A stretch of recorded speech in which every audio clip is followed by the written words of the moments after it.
Hello everyone, welcome to civil step IAS. So आज से हम अपनी नई सीरीज स्टार्ट कर रहे हैं, दैट इज सर्वाधार। यहाँ पर आपको डेली करंट अफेयर्स देखने को मिलेंगे, उसके साथ ही एमसीक्यू प्रैक्टिस भी आपको देखने को मिलेगी। इवेंचुअली ये आपके टारगेट यूपीएससी 2025 के लिए है। इसका मकसद क्या रहेगा कि आपको यहाँ पर कॉन्सोनेंस में पढ़ाया जाए, मतलब करंट अफेयर्स के साथ साथ एमसीक्यू फॉर्मेशन क्या हो सकती है ये भी आपको पढ़ाई जाए। इससे आप क्या कर पाएंगे, हैप्पैजेडली जो आप करंट अफेयर्स को पढ़ते हैं वो एक स्ट्रीमलाइंड, एक क्रिस्प वे में कराया जाएगा। एंड ये आपके लिए इंपॉर्टेंट भी कैसे हो सकता है, देखिए सब्जेक्ट वाइज है ना। For example, once you have completed your static portion of polity, what you can do, Mondays के जो भी सेशन रहेंगे वो पॉलिटी से रिलेटेड रहेंगे। सो अगर आज हम पॉलिटी को पढ़ रहे हैं तो पिछले एक वीक में पॉलिटी में जितने भी आपको टॉपिक्स देखने को मिलते हैं that is relevant for your prelims, वो हम पिक करेंगे। उसके साइमल्टेनियसली हम क्वेश्चंस भी डिस्कस करेंगे, राइट। सो एक तरह से आपका वन स्टॉप सेंटर बन जाएगा। जैसे ही you complete your static portion, आप पॉलिटी के जो भी टॉपिक्स हैं उनको आप जल्दी से जल्दी कंप्लीट कर सकते हैं, फटाफट रिवाइज कर सकते हैं, राइट। सो इसीलिए ये जो आपकी सीरीज है ये आपके लिए काफी ज्यादा बेनिफिशियल रहेगी। तो लेट्स स्टार्ट। सो आप यहाँ पर देख सकते हैं जो हमारे करंट अफेयर्स के सोर्सेज हैं वो 9 करंट अफेयर्स के सोर्सेज हैं। सो बेसिकली कहा जाता है कि इतने सोर्सेज तो आपको पढ़ के जाने ही हैं, राइट।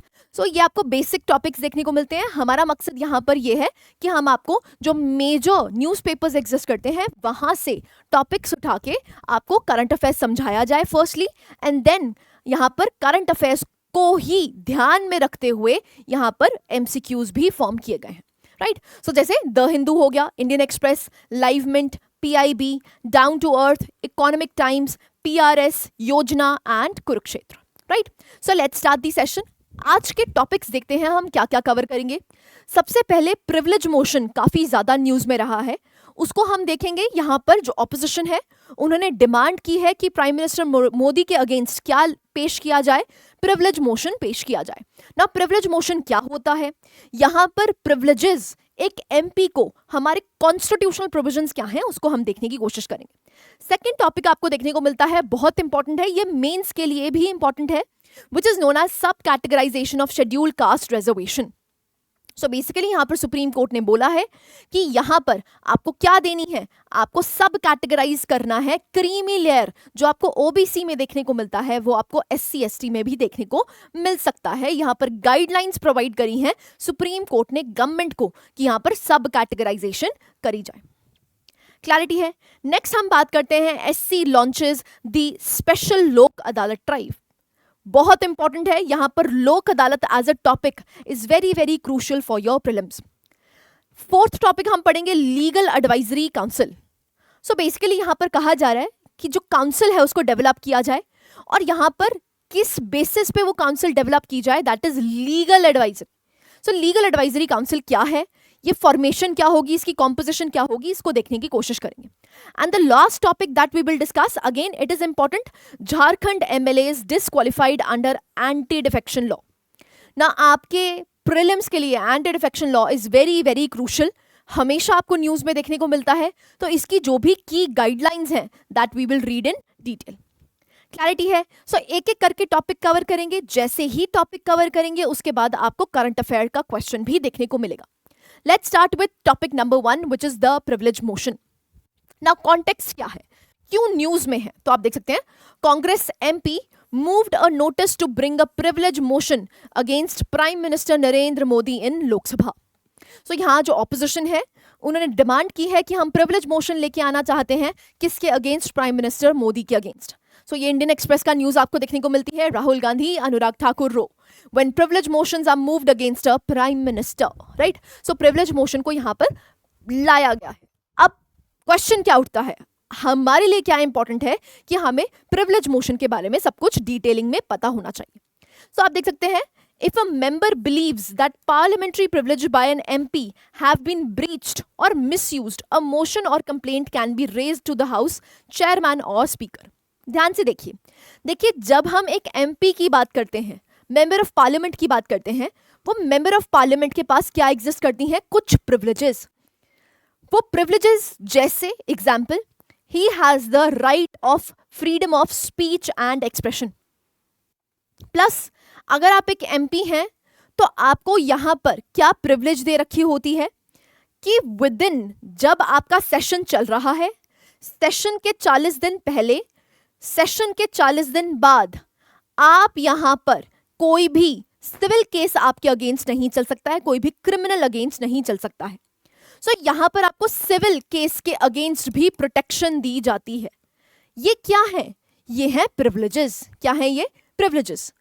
तो कोई भी मेंबर अगर इस प्रिविलेज को ब्रीच करता है, फॉर एग्जाम्पल अगर आपको यहां पर freedom of speech and expression दिया हुआ है, लेकिन उस freedom of speech and expression को आप मिसयूज करके झूठ बोलते हैं पार्लियामेंट में, तो आपके अगेंस्ट क्या लाया जा सकता है? प्रिविलेज मोशन पेश किया जा सकता है कि ये अपनी प्रिविलेज का गलत मिसयूज कर रहे हैं। सो इसके अगेंस्ट क्या लाया जा सकता है? मोशन लेके आया जा सकता है। सो दो कंडीशंस एग्जिस्ट हैं। The question shall be restricted to a specific matter of recent occurrence and the matter requires the intervention of the council. So अगर privilege motion लाया जाता है तो किसके पास लेके आया जाता है?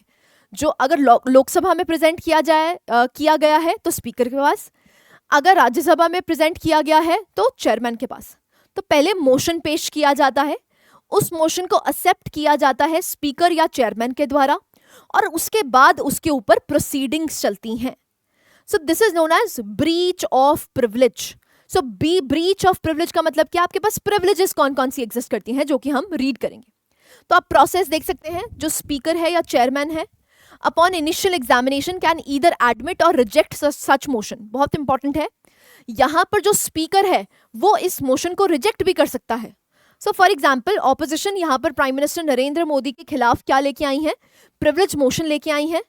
तो यहाँ पर जब मोशन को प्रेजेंट किया जाएगा, दिया जाएगा, तो सबसे पहले स्पीकर के पास जाएगा। अब वो स्पीकर इसको रिजेक्ट भी कर सकता है, ठीक है। तो अगर रिजेक्ट कर दिया गया तो मोशन तो वहीं पर स्टॉप हो गया। लेकिन अगर एक्सेप्ट कर लिया जाता है तो क्या होता है? जब इसको एडमिट कर लिया जाता है स्पीकर के द्वारा, the motion is then referred to privileges committee. Privileges committee बैठती है और ये मोशन वहां पर प्रेजेंट कर दिया जाता है। So consisting of members nominated by him from time to time. अब ये जो कमिटी है ये एग्जामिन करती है कि क्या इसके अगेंस्ट प्रिविलेज मोशन आना चाहिए, और ये रिकमेंडेशंस देती है और एक रिपोर्ट देती है। Shall be presented with in a maximum time limit of 1 month. 1 महीने के अंदर अंदर ये कमिटी रिपोर्ट देती है। किसको? स्पीकर को रिपोर्ट देती है। अगर यहां पर उसको गिल्टी पाया जाता है तो जो पीनल एक्शन है वो लिया जाता है, ठीक है। पीनल एक्शन का मतलब क्या है? उसको पनिश किया जाता है, लेकिन वो पनिशमेंट बहुत रेयर केसेस में होता है जब बहुत ज्यादा ब्रीच किया गया हो। तो कैसे होगा? सपोजिटली ऑपोजिशन अभी प्राइम मिनिस्टर नरेंद्र मोदी के अगेंस्ट क्या लेके आई है? प्रिविलेज मोशन लेके आई हैं। प्रिविलेज मोशन का मतलब क्या होता है कि प्राइम मिनिस्टर नरेंद्र मोदी ने बेसिकली क्या किया है? अपने प्रिविलेजेस को ब्रीच किया है। जब मोशन प्रेजेंट किया जाता है तो सबसे पहला वो मोशन किसके पास जाता है? स्पीकर या चेयरमैन के पास जाता है। वो स्पीकर और चेयरमैन उसको रिजेक्ट भी कर सकता है, लेकिन अगर एक्सेप्ट कर लिया गया है तो एक कमिटी बिठाई जाएगी। वो कमिटी फिर अपनी रिपोर्ट देगी 1 महीने के अंदर अंदर। अगर उनको गिल्टी पाया जाता है तो उन पे पीनल एक्शंस भी लिए जा सकते हैं, right. So penal actions are also there. Now question arise होता है पार्लियामेंट्री प्रिविलेज होती क्या है? तो आप देख सकते हैं हमारे इंडिया में एज सच कोई लॉ नहीं बना हुआ है जहां पर बताया गया है कि अगर आप अपनी ब्रीच ऑफ प्रिविलेज करते हैं तो आप पे क्या क्या पनिशमेंट हो सकती है। लॉ नहीं बना है, लेकिन आपको हमारे कॉन्स्टिट्यूशन के आर्टिकल 105 में इसका जिक्र देखने को मिलता है। So in the Indian Constitution explicitly mentions only 2 kinds of privileges. 2 kinds of privileges. Number 1, freedom of speech in the parliament and the right to publish the house proceedings. आप house की proceedings को publish कर सकते हैं, मतलब ये collective privilege है। अगर फ्रीडम ऑफ स्पीच की बात करते हैं, ये इंडिविजुअलिस्टिक फ्रीडम एग्जिस्ट करती है, इंडिविजुअलिस्टिक प्रिविलेज है, ठीक है। सो 2 टाइप की फ्रीडम्स आपको दे रखी हैं। देखो फ्रीडम्स वैसे और भी एग्जिस्ट करती हैं, लेकिन जब हम इंडियन कॉन्स्टिट्यूशन की बात करते हैं तो 2 ही काइंड्स की दे रखी है। क्या? Freedom of speech in the parliament and right to publish its proceedings, जो प्रोसीडिंग्स चल रही हैं उसको पब्लिश किया जाए, ये हक किसको दिया जाता है? ये एमपीज को दिया जाता है। जब हम यहाँ पर कोड ऑफ सिविल प्रोसीजर की बात करते हैं, सीपीसी की बात करते हैं, तो सीपीसी के तहत आपको देखने को मिलता है यहाँ पर और प्रिविलेजेस दी गई हैं। क्या प्रिविलेजेस दी गई हैं? Grants freedom of arrest and detention of members under a civil process during the house or during the functioning of any of its committee. Members also enjoy immunity for 40 days before its commencement and after the conclusion of any house or committee proceedings. Members are not liable for any court proceedings for anything said or published regarding house or committee proceedings. इसको समझ लीजिए। CPC के तहत देखो, आपसे पूछा जा सकता है कि यहाँ पर हमारा जो आर्टिकल नंबर 105 है उसके तहत कौन से प्रिविलेज दिए हैं? दो ही। कौन सा privilege? Right to freedom of speech and expression, number 1। Number 2, right to publish its proceedings. अगर हम सीपीसी की बात करते हैं, सीपीसी के तहत और भी प्रिविलेजेस दिए हैं। प्रिविलेजेस क्या हैं? जब सेशन चल रहा है, सेशन से 40 दिन पहले, सेशन से 40 दिन बाद, यहां पर आपको किस चीज की फ्रीडम दी है कि आपका ना ही अरेस्ट हो सकता है ना ही डिटेंशन हो सकता है। ना अरेस्ट हो सकते हो आप, ना ही डिटेन हो सकते हो। दूसरा क्या दिया है कि जो मेंबर्स हैं अगर उनको जुडिशियल कोर्ट प्रोसीडिंग्स में बुलाया गया, मान लो एक एमपी है जिसको एज अ विटनेस बुलाया गया है कोर्ट की प्रोसीडिंग्स में, तो भाई वो मना कर सकता है कि मेरा तो सेशन चल रहा है, 40 दिन पहले भी मना कर सकता है, 40 दिन बाद भी मना कर सकता है। ये एक तरह से क्या दी गई हैं? ये प्रिविलेजेस दी गई हैं जो हमें नहीं मिली, आम जन को नहीं मिली। इनको क्यों मिली है? क्योंकि ये एमपी, ये इलेक्टेड रिप्रेजेंटेटिव्स हैं, इसीलिए। तो पोजीशन को क्या मिला गया है? प्रिविलेजेस दी गए हैं। ठीक है, सो याद रखना है, दिस इज इंपॉर्टेंट। नेक्स्ट अगर हम बात करते हैं, there is a practice MCQ regarding this. Now, with reference to parliamentary privileges to the member of parliament, consider the following statements. Article 105 in the Indian Constitution explicitly mentions only two kinds of privileges. Second है, the Code of Civil Procedure 1908 grants freedom from arrest and detention of members under a civil process. आपको बताना है correct statements कौन सी हैं? One only, two only, both 1 and 2, or is it D, neither 1 nor 2? Now, video को pause कीजिएगा और उसके बाद खुद अटेम्प्ट करने की कोशिश कीजिएगा। Now, दो स्टेटमेंट्स दे रखी हैं। सबसे पहला क्या है? 105 of the Indian Constitution explicitly mentions only two kinds of privileges that we have read. This is true. The Code of Civil Procedure, which is CPC, grants freedom from arrest and detention of the members under a civil process. This is also true. So answer क्या बन जाता है? C. दोनों ही correct हैं। Now, अब आपको देखने को पता चलेगा कि भाई हमने न्यूज़ पढ़ी, अब न्यूज़ के साइमल्टेनियसली हम यहाँ पर क्या प्रैक्टिस कर रहे हैं? एमसीक्यू को भी प्रैक्टिस कर रहे हैं। So this was news number 1 जहाँ पर हमने प्रिविलेज मोशन को पढ़ा। नेक्स्ट न्यूज़ पे मूव करते हैं, that is sub categorisation in the SC reservation. इसको सबसे पहले समझ लीजिए। देखिए हमारे कॉन्स्टिट्यूशन में एससी, एसटी और ओबीसीज को क्या दे रखी है? रिजर्वेशन दे रखी है। स्पेशली जो वर्ड यूटिलाइज किया गया है that is socially and educationally backward classes, इनको क्या देनी है? इनको रिजर्वेशन देनी है। ये आपको आर्टिकल 15 और आर्टिकल 16 में भी देखने को मिलता है। नाउ यहाँ पर जो ओबीसीज हैं, ओबीसीज में तो आपको एक क्रीमी लेयर कॉन्सेप्ट देखने को मिलता है। इसका मतलब क्या है? मान लो ये ओबीसीज एग्जिस्ट करते हैं, इसमें से ओबीसीज में जो सबसे हाईएस्ट मोस्ट पोजीशंस पे हैं, जो सोशली और एजुकेशनली बैकवर्ड आज नहीं है, तो उनको रिजर्वेशन नहीं मिलेगी। मतलब जो क्रीमी लेयर एग्जिस्ट करती है ओबीसीज की, उनको रिजर्वेशन नहीं मिलेगी। रिजर्वेशन किसको मिलेगी? जो क्रीमी लेयर में नहीं आते हैं। ये क्यों प्रोवाइड किया गया है? कि भाई जिसको सबसे ज्यादा जरूरत है वो ही रिजर्वेशन को यूटिलाइज कर पाए। लेकिन ये जो क्रीमी लेयर कॉन्सेप्ट है ना, ये एससी और एसटी के रिजर्वेशन में नहीं एग्जिस्ट करता। मतलब अगर आप एससी हैं, एसटी हैं, चाहे फिर आप क्रीमी लेयर में ही क्यों ना है, तब भी आप इसको यूटिलाइज कर सकते हैं। आप रिजर्व्ड कैटेगरी में फॉलो करते हैं। तो यहाँ पर जो क्रीमी लेयर कॉन्सेप्ट है वो ओबीसीज में तो है, लेकिन एससी एसटी में नहीं एग्जिस्ट करता। तो सुप्रीम कोर्ट ने रिसेंटली ये कहा है कि यहाँ पर भी सब कैटेगराइजेशन होनी चाहिए और एससी और एसटी में भी क्रीमी लेयर कॉन्सेप्ट लेके आया जाए। क्लैरिटी है, यहां तक बात समझ आई है? तो कॉन्टेक्स्ट देख लेते हैं। Recently the supreme court of India allowed the sub-categorization of scheduled castes and reservations, allowing wider protection for underrepresented groups in 6:1 landmark verdict. So basically यहाँ पर क्या कहा है सुप्रीम कोर्ट ने कि जो क्रीमी लेयर कॉन्सेप्ट आपको ओबीसीज में देखने को मिलता है, यही क्रीमी लेयर कॉन्सेप्ट को इम्प्लीमेंट किया जाए एससी और एसटी के रिजर्वेशन में भी।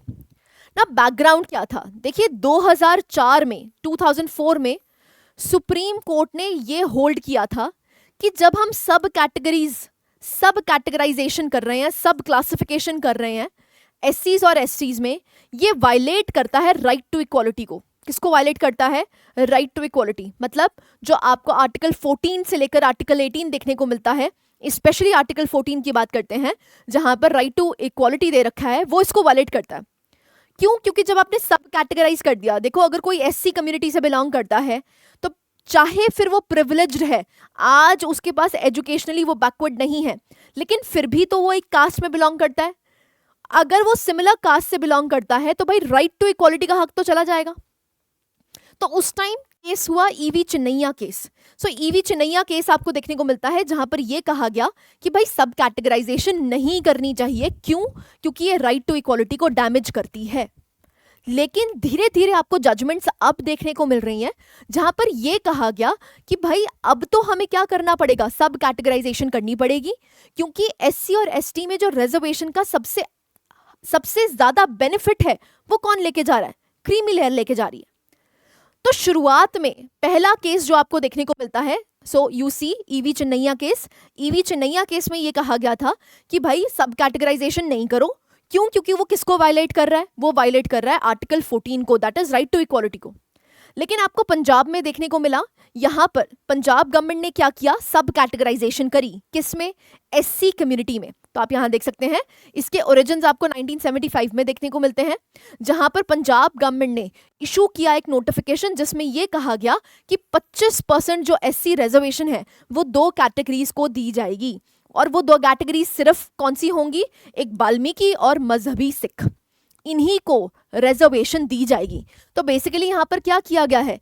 एससी कम्युनिटी में ही सब कैटेगराइजेशन करती है।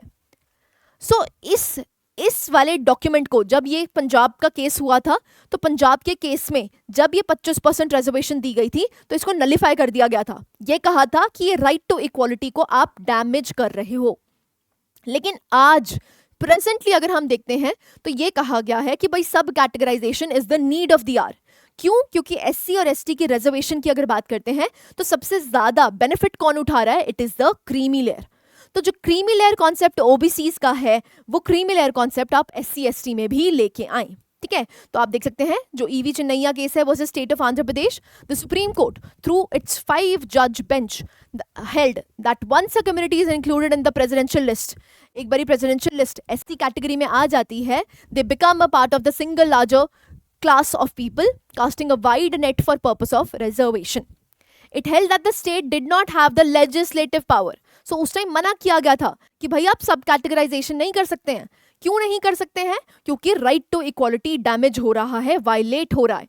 सो एक बारी अगर आप एससी की लिस्ट में आ चुके हैं तो आपको यहाँ पर उस एससी की लिस्ट से हटाया नहीं जा सकता है। क्यों? क्योंकि आपका राइट टू इक्वालिटी मेंटेन होता है। ठीक है, सो यही आपको देखने को मिलता है। However all plans are held up in courts as the supreme court forms a larger constitution bench in Davinder Singh case to decide the matter.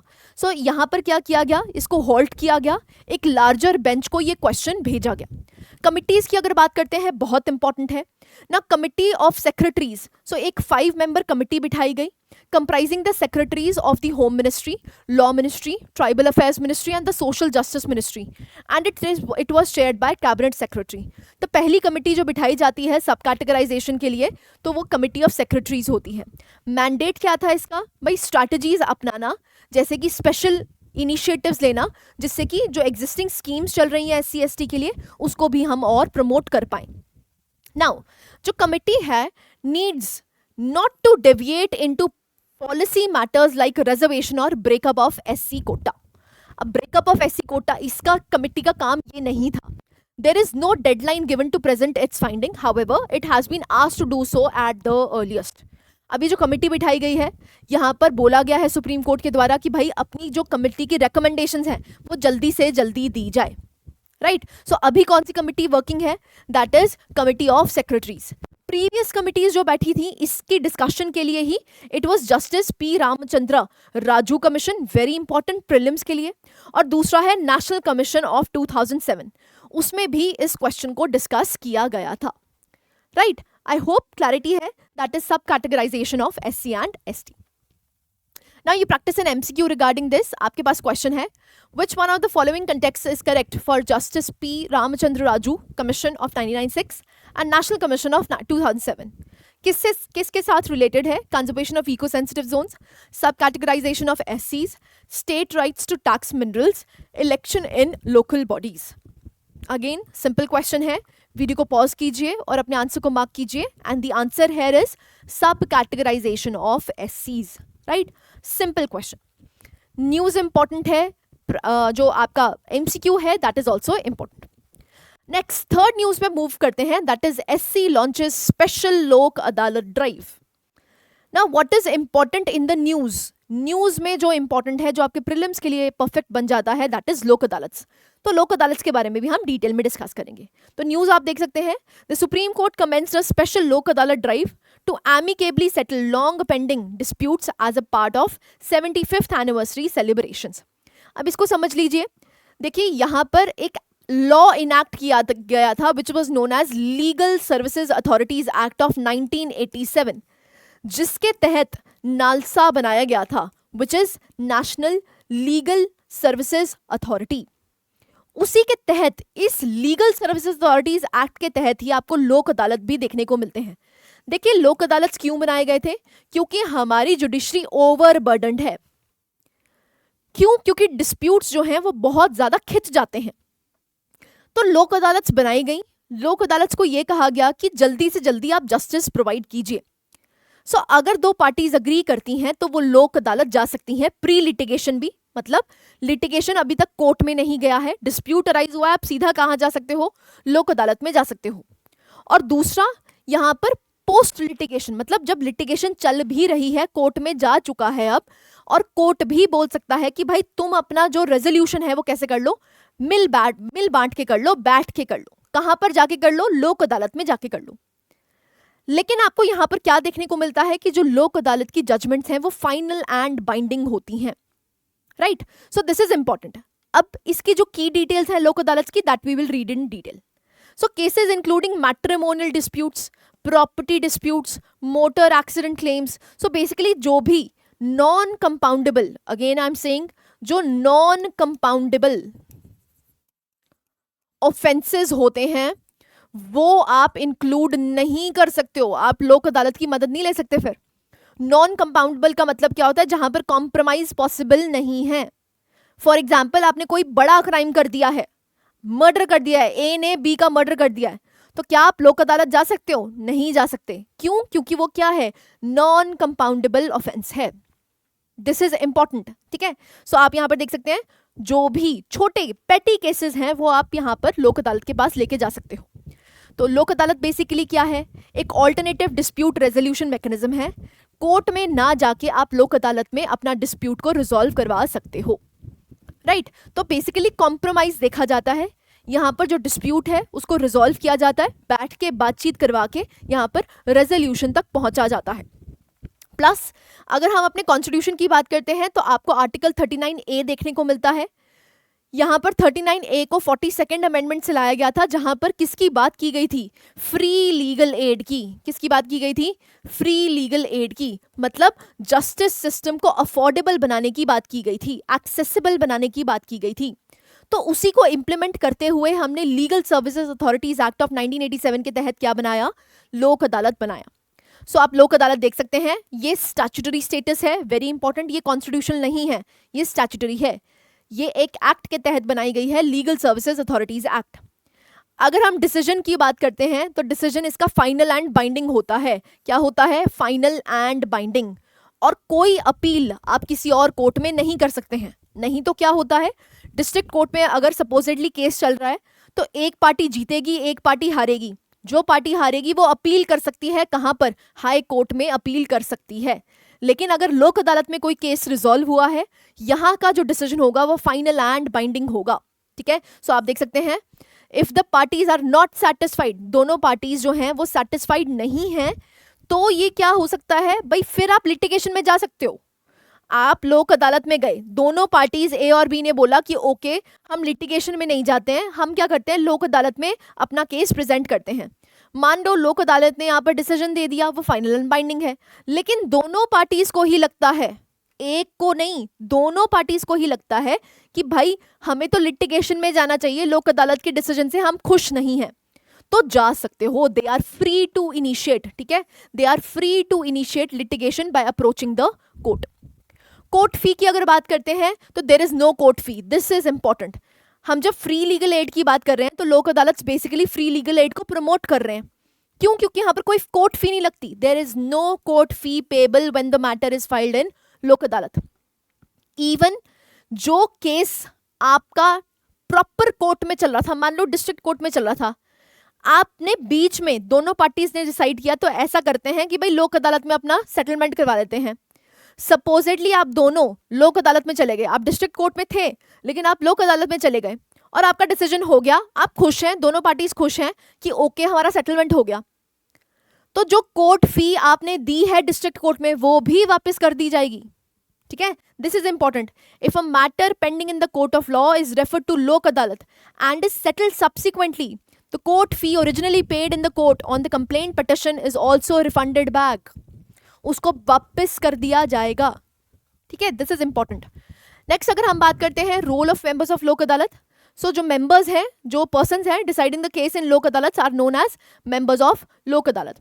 They have the role of statutory conciliators only and do not have any judicial role. Judicial role नहीं होता है, conciliation ही करवाई जाती है। Therefore, they can only persuade the parties to come and at a conclusion for settling and the dispute outside the court in the लोक अदालत। So basically वो क्या कर सकते हैं कि दोनों पार्टीज को कह सकते हैं, परसुएड कर सकते हैं कि भाई matter out of court he settle कर लो। ठीक है, जैसे फॉर एग्जाम्पल कोई पैसे का लेन देन है तो बैठ के बातचीत करी जाएगी एंड इवेंचुअली एक डिसीजन यहाँ पर प्रमोट किया जाएगा। दे शैल नॉट प्रेशराइज नहीं करेंगे, कोअर्स नहीं करेंगे दोनों पार्टीज में से किसी को भी कि भाई तुम्हें ऐसा करना ही पड़ेगा। कोअर्सिव नहीं होता है ये, सिंपली क्या होता है, दोनों को बिठाया जाता है और बोला जाता है कि भाई आप अपना रजा मशवरा कर लो और यहाँ पर सेटलमेंट कर लो, जिससे कि लिटिगेशन में ना जाना पड़े। क्योंकि जब आप लिटिगेशन में जाओगे तो खर्चा होगा, कोर्ट फी लगेगी, उसके बाद लॉयर्स की फीस लगेगी, तो इसलिए बाहर ही मतलब out of court he settlement कर लो। इससे विन विन सिचुएशन है, जो डिस्प्यूट है वो रिजॉल्व हो गया, पैसा भी नहीं लगा, और तीसरा आपको क्या देखने को मिलता है, जो जुडिशियल सिस्टम है जो कि ओवरबर्डन्ड है वो भी ओवरबर्डन नहीं होगा। ठीक है जी। सो एडीआर मैकेनिज्म्स की अगर बात करते हैं तो आपको देखने को मिलता है एक न्यूट्रल थर्ड पार्टी देखने को मिलती है। सो सेक्शन 89 ऑफ सीपीसी आपको देखने को मिलता है जो एक्चुअली में इसको प्रमोट करता है कि आप ऑल्टरनेटिव डिस्प्यूट रेजोल्यूशन करवा सकते हैं। इवन अगर आपका कोई कोर्ट केस डिस्ट्रिक्ट कोर्ट में चल रहा है और जज को ऐसा लगता है कि यार ये छोटा सा केस है, ये तो दोनों बैठेंगे, दोनों पार्टीज बैठेंगी तो रिजॉल्व हो जाएगा, तो वो खुद बोल देता है कि भाई आप लोक अदालत में जा सकते हैं। अगर दोनों पार्टीज अग्री करें तो लोक अदालत में जा सकती हैं, लेकिन अगर दोनों में से एक अग्री नहीं करती है तो कोर्ट की प्रोसीडिंग्स चलती रहती हैं। लेकिन खुद जज भी कहता है कि ये जो सेटलमेंट है ये आप लोक अदालत में जाके कर सकते हैं। समझ आया है? ठीक है जी। नाउ इसके बहुत सारे टाइप्स एग्जिस्ट करते हैं, जैसे arbitration, conciliation, mediation, negotiation, judicial settlements. So आप यहाँ पर देख सकते हैं 5 types of ADR, alternative dispute resolution. Negotiation हो सकती है, मेडिएशन हो सकती है, ये बहुत फ्लेक्सिबल प्रोसेस है that can be very effective at any time during the course of dispute. Collaborative law, arbitration हो सकती है, एक न्यूट्रल आर्बिट्रेटर को बिठा दिया जाएगा, मतलब एक थर्ड पर्सन को बिठा दिया जाएगा जो कंसिलिएशन करवा दे। ऐसी कंसिलिएशन की अगर बात करते हैं तो neutral third party to communicate with the parties in the exchange of information and settlement options. और अगर आर्बिट्रेशन की बात करते हैं, एक न्यूट्रल आर्बिट्रेटर बैठता है जो अपना खुद डिसीजन देता है। कंसिलिएशन में तो क्या किया जाता है, वो बेसिकली एक मीडियोकर बन जाता है, वो बात इस पार्टी की उस पार्टी को पहुंचा देता है, उस पार्टी की इस पार्टी को पहुंचा देता है, एक तरह से इंटरमीडिएटर बन जाता है। लेकिन जब हम आर्बिट्रेटर की बात करते हैं तो वो अपना डिसीजन खुद सुनाता है, दोनों पार्टी से पूछेगा भाई क्या क्या हुआ है और मैं अपना डिसीजन देता हूं, जिसको आर्बिट्रेशन कहा जाता है। सो ये सारे मैकेनिज्म्स क्या हैं? ये ऑल्टरनेटिव डिस्प्यूट रेजोल्यूशन मैकेनिज्म्स हैं। क्लैरिटी है? Now practice a question regarding this. Now question है आपसे, लोक अदालत के बारे में पूछा गया है। लोक अदालत कैन ओनली सेटल केसेस, आपको बताना है कौन सा करेक्ट स्टेटमेंट है। लोक अदालत can only settle cases pending in courts and not pre litigation matters. देखो ये जो है ये तो इनकरेक्ट है, क्योंकि प्री लिटिगेशन मैटर्स भी ये रिजॉल्व कर सकता है। द डिसीजन ऑफ द लोक अदालत is binding on the parties and cannot be appealed, ये भी आपको करेक्ट देखने को मिलता है। Lok Adalat are primarily established under the arbitration and conciliation act, नहीं। लोक अदालत कब स्टैट्यूटरी स्टेटस मिला उसको? Legal services authorities act of 1987। Only civil disputes can be settled in Lok Adalat, not criminal cases. सो आपका आंसर यहाँ पर क्या बन जाता है? इट इज बी, क्योंकि करेक्ट पूछा था। ठीक है, तो क्रिमिनल केसेस भी हो सकते हैं, जो पेटी केसेस होते हैं, लेकिन कौन से केसेस नहीं रिजॉल्व होते? जो नॉन कंपाउंडेबल इन नेचर है, मतलब जिसमें कॉम्प्रोमाइज पॉसिबल ही नहीं है। करता तो ये सेटल दोनों है, सिविल भी क्रिमिनल भी, लेकिन जो क्रिमिनल हीनियस क्राइम्स हैं, जो बड़े क्राइम्स हैं, वो यहाँ पर रिजॉल्व नहीं हो सकते। ठीक है, उनके लिए आप लोक अदालत की मदद नहीं ले सकते हो। जो भी ऑफेंसेस नॉन कंपाउंडेबल हैं, जिसमें कॉम्प्रोमाइज हो ही नहीं सकता, वहां पर ये पॉसिबल नहीं है। लेकिन दोनों सिविल और क्रिमिनल केसेस ये रिजॉल्व करवा सकता है। अब यहाँ पर जो आपसे करेक्ट पूछा था, तो ये बाइंडिंग होता है दोनों पार्टीज के लिए और आप अपील नहीं कर सकते। ठीक है जी, सो यहाँ पर आपको आंसर क्या देखने को मिलता है? बी।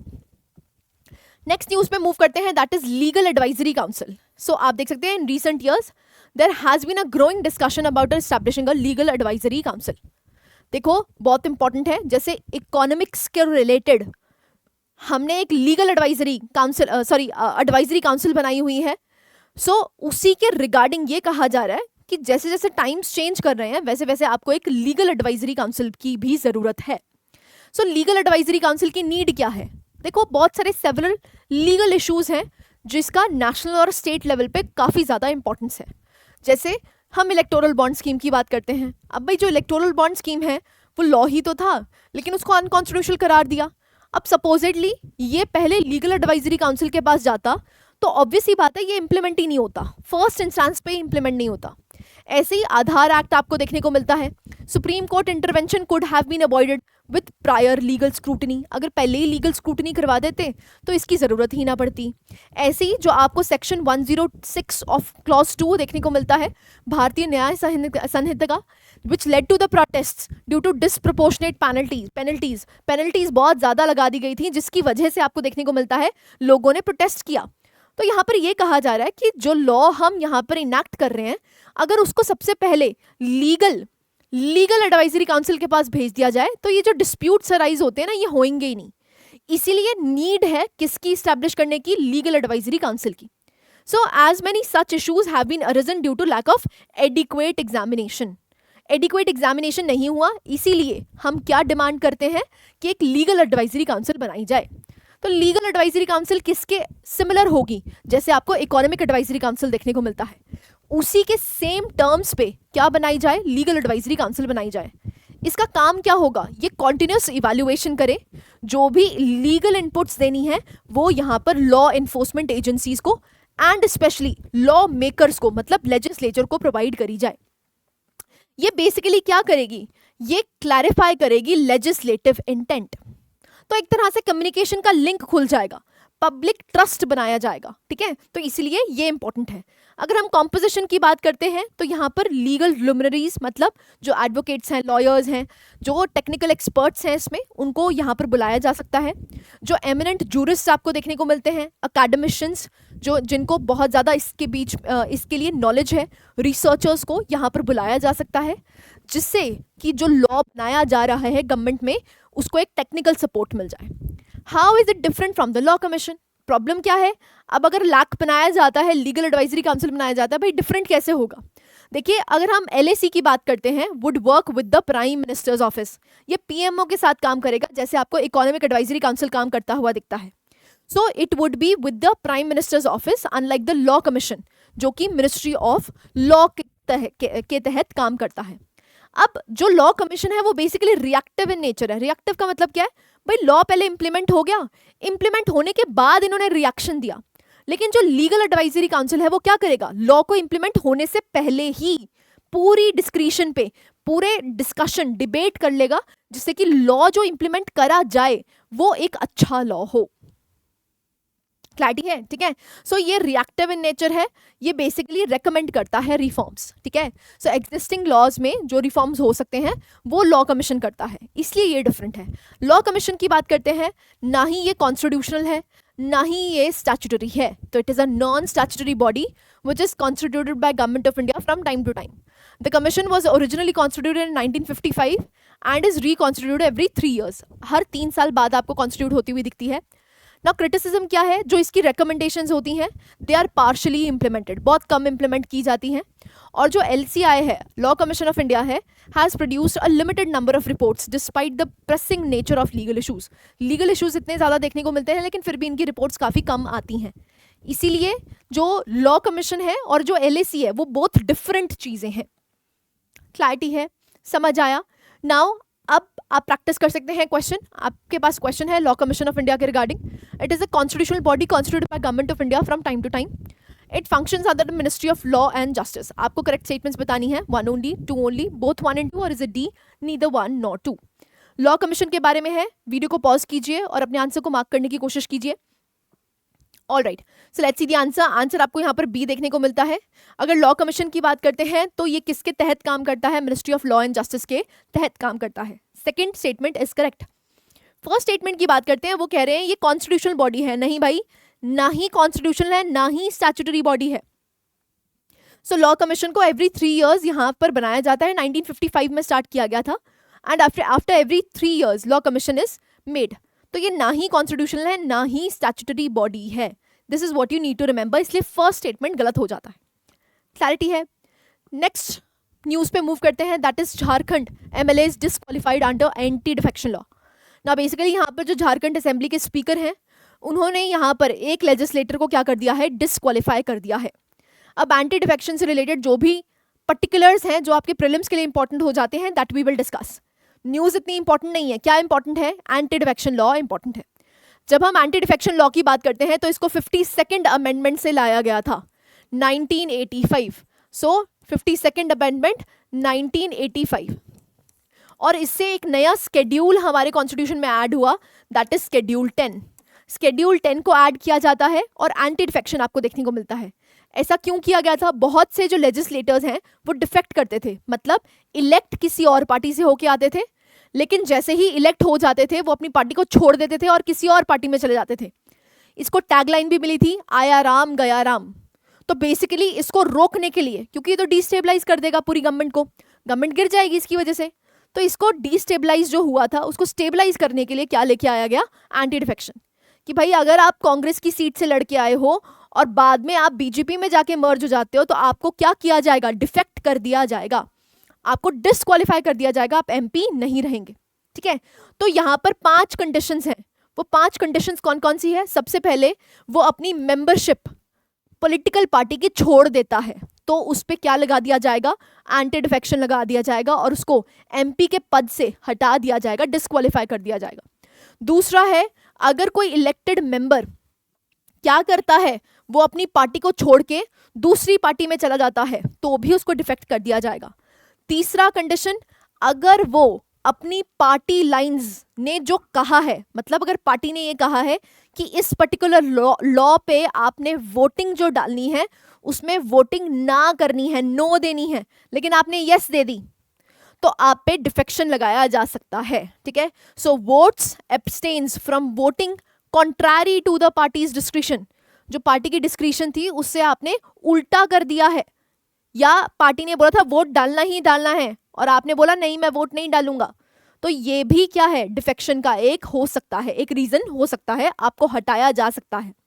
लेकिन अगर आपने 15 दिन पहले ही परमिशन ले ली थी कि भाई ये बिल आने वाला है और इस बिल में मैं वोट नहीं डालूंगा, और अगर आपकी पार्टी बोल देती है कि हाँ ठीक है तुम वोट मत डालना, तो आप पे डिफेक्शन नहीं लगेगा।